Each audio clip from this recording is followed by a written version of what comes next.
Pantalla, nos vamos rápidamente hasta Perú. Carmen Alvarado nos contaba a esta hora. Carmen, bienvenida a la emisión central. ¿Cómo estás, Andy? Muy buenas noches para ti y para todo nuestro auditorio de América Latina. Sin lugar a dudas, son horas claves para el ministro del Interior, Juan José Santibáñez. Aquí en la capital peruana se ha convertido en titulares en tapas, como se dice en la Argentina, pero lo cierto es que mañana a las 10 de la mañana se va a debatir estas 3 de las 4 mociones de censura que arrastra en estos momentos el titular de la cartera del Interior. Criticado, cuestionado, muchos incluso han asegurado que es momento que dé un paso al costado. 10 meses no tiene, digamos, su gestión, que ha tratado de solucionar y que incluso él utiliza las redes sociales porque es muy activo, y comienza a decir estamos allanando, estamos en estos operativos, se ha peleado con el Ministerio Público, incluso también en alguna oportunidad aquí en DNews nos dijo que iba a comenzar a denunciar a los fiscales y a los jueces por no hacer su trabajo. En estos momentos, Andy, yo me encuentro con una voz autorizada. Ella es ex ministra de Justicia, Marisol Perestello, pero también debo decirlo, y lo puedo decir, candidata a la presidencia del Perú. ¿Cómo está? Muy buenas noches. Muy bien, muchas gracias. Gracias. Debemos decir que estamos en un momento complicado, la muerte de Paul Flores, extorsiones, sicariatos, incluso acabamos de dar un última información sobre Ate Vitarte, de un menor de 15 años que habría sido asesinado por extorsión porque trabajaba en una barbería, algo que va a tener que investigarse a fondo, porque es gravísimo que un menor de edad también esté en medio de esto, pero lo cierto es que ¿a dónde vamos, no? ¿Con qué mirada vamos si ahora el Congreso de la República decide sacar del cargo al ministro del Interior? Yo sé que su postura es que él ya debió dar un paso al costado hace rato, pero ¿qué nos viene después? Primero, muchas gracias por este espacio. Después, por supuesto, mi solidaridad con la familia de Paul Flores. Esto es sintomático. Han asesinado a un cantante de cumbia de los más queridos del país, que representaba, como toda la música y el arte, una expresión de los sentimientos más profundos de la gente. Nos olvidamos de todo cuando estamos cantando todos juntos en alguna presentación. Es igual que un partido de fútbol, ¿no? Tiene la capacidad de unirte y de olvidar.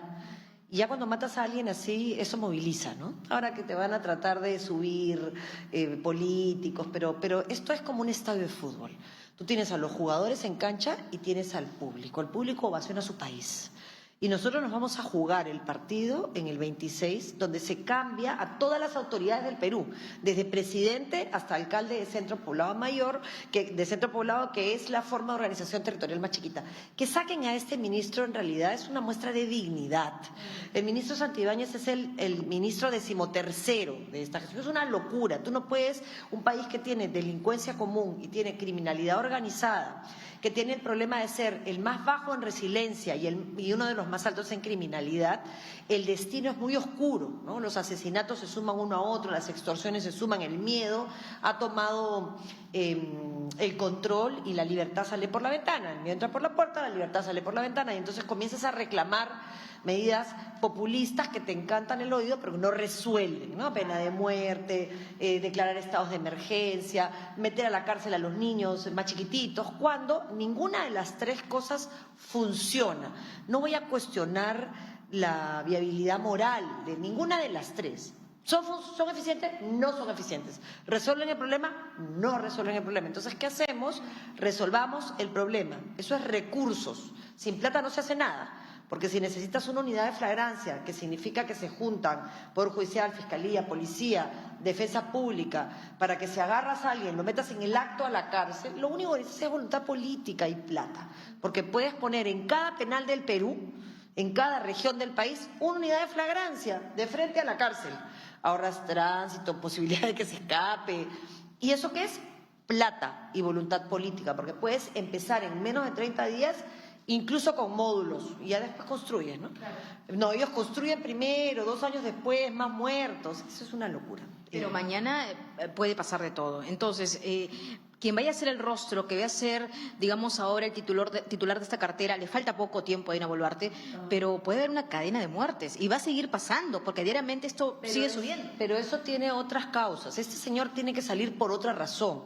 Tiene que salir por un tema de dignidad, porque se dedicó a utilizar el Ministerio del Interior para blindarle al presidente y no para generar un plan de corto plazo para resolver, digamos, el temor general del país y luego de mediano y de largo plazo, que es la única manera como se resuelven los problemas de criminalidad, ¿no? Con un plan integral de política criminal. Pero más allá de eso, él tiene que salir, y lo único bueno de que sean 4 censuras es que si suman los votos, eso debería de hacerlo pensar hoy en la noche, oye, mejor renuncio antes de que me censuren. Pero está haciendo campañitas, y yo no quiero distraer, digamos, a un público internacional, pero él, en vez de atender a la gente que están matando en la calle, trata de generar la sensación de que tiene el control y no lo tiene. Se necesitan 66 votos, Andy, para que lo tengan en cuenta.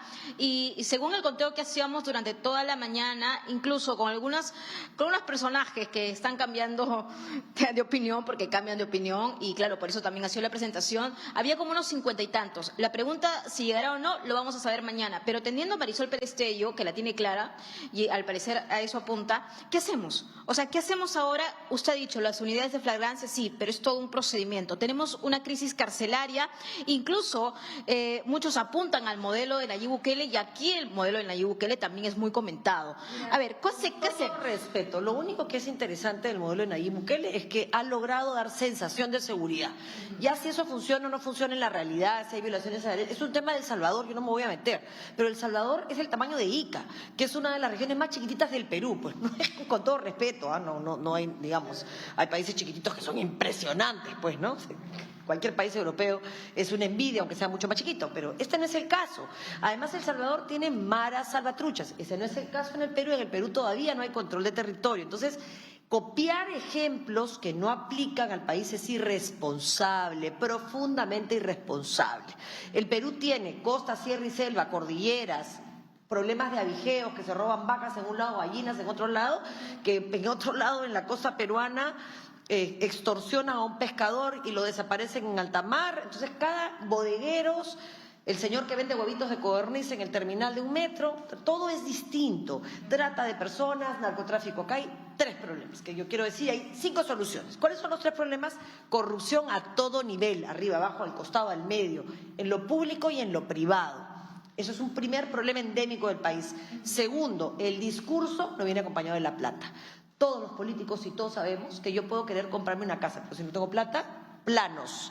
Es exactamente igual en política. Tú puedes anunciar cosas, pero la realidad de tu voluntad está en cuánta plata pones para que se haga o no se haga. Las unidades de flagrancia se pueden hacer en 15 días, si hay voluntad y plata. Lo que pasa es que no hay ni uno ni otro. Y la tercera medida es que las leyes tienen que ser eficientes. Lo que ha pasado en el Perú es que las leyes que ha dado este Congreso son cómplices del crimen organizado, le ha dado impunidad al crimen organizado y han convertido al Perú en el hub del crimen organizado. Porque venir al Perú a cometer crimen organizado es rentable, porque te metes en minería ilegal y como tienes un registro de informales que te habilita a seguir sacando oro, sacas oro y luego lo metes al mercado internacional. O sea, te sirve de lavandería para lavar dinero y te sirve, obviamente, para encontrar actividades que te lo permiten, como la minería ilegal, perjudicando a mineros informales y artesanales que necesitan protección del Estado. ¿Qué hay que hacer? Todos lo sabemos. Ataca primero la consecuencia, que es ya el acto delictivo, y después trabaja en prevención y en reinserción, que es lo más importante.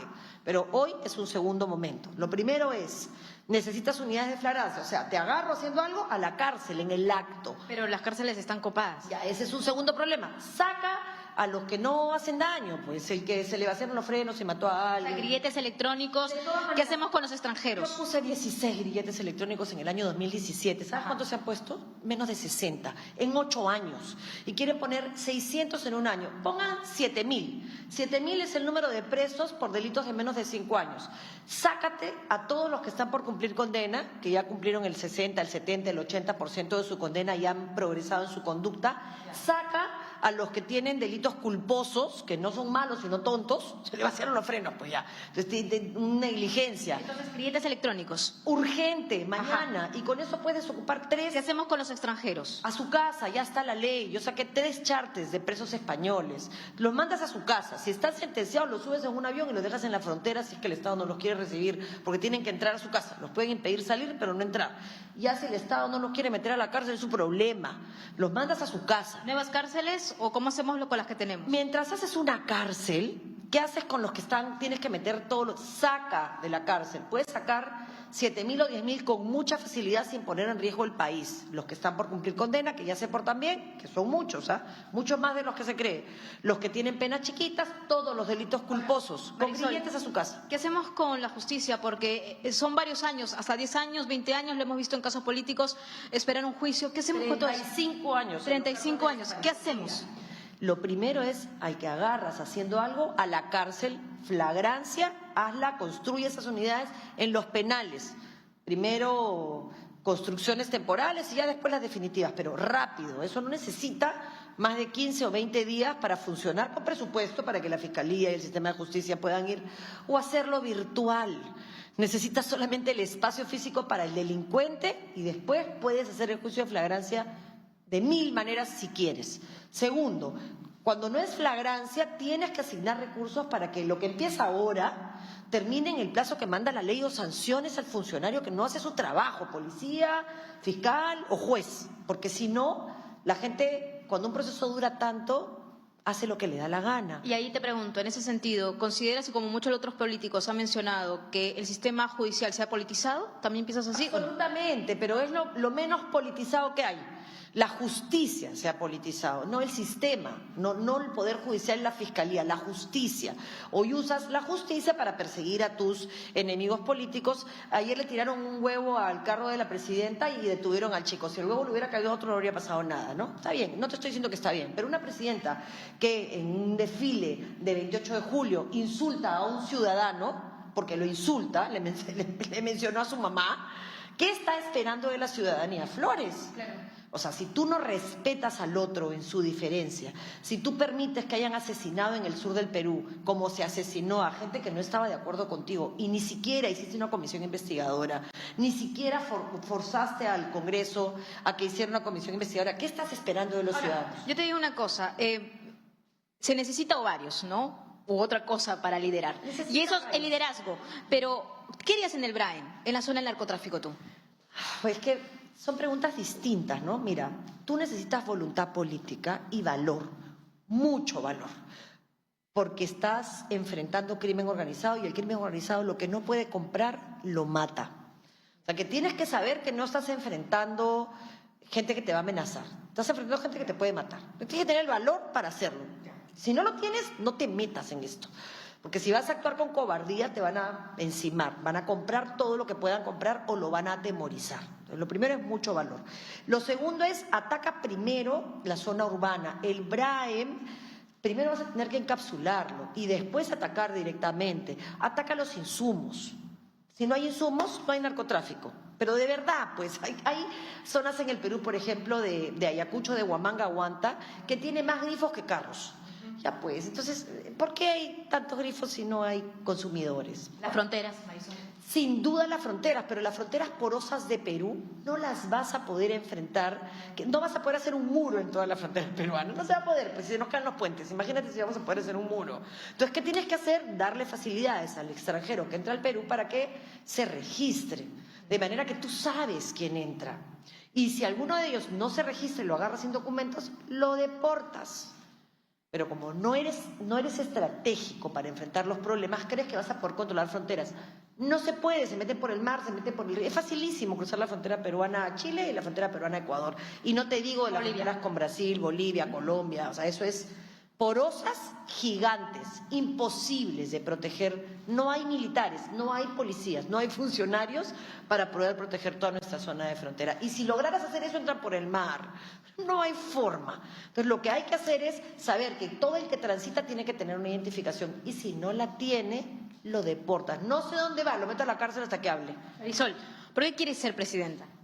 porque adoro mi país y no soporto ver cómo se está destruyendo en pedacitos, cómo el discurso político se ha polarizado de una manera en la que somos incapaces de hablar y cómo se ha fragmentado más a mi país cargado de desigualdad y de discriminación. Porque soy tan niña y te contaba que cuando era chiquita y tenía 5 años, cantaba debajo de una bandera gritando lodo, lodo, eso nunca tan de sangre antes que lodo. Entonces yo creo que el país hay que defenderlo con la vida.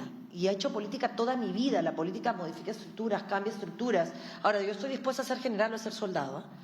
Yo lo que quiero es ser gobierno, porque solamente teniendo el poder suficiente y usándolo correctamente vamos a poder tener el país que queremos. Ahora, hay un tema que también se habla mucho a nivel internacional, que a pesar de los problemas políticos, a pesar de los cambios de gabinete, a pesar de los cambios de presidente, o incluso de ellos casi todos investigados, algunos en la cárcel o presos, exactamente, nuestra economía, nuestra política macroeconómica se mantiene bien, o sea, somos envidiados en cierta forma en ese sentido, ¿no? Bueno, el Perú tiene problemas, pero tiene un sendero económico. A ver, sí y no, ¿no? O sea, sí tiene un BCR inteligente, sin duda, que además está dejando bases institucionales, le está trabajando como se tiene que trabajar.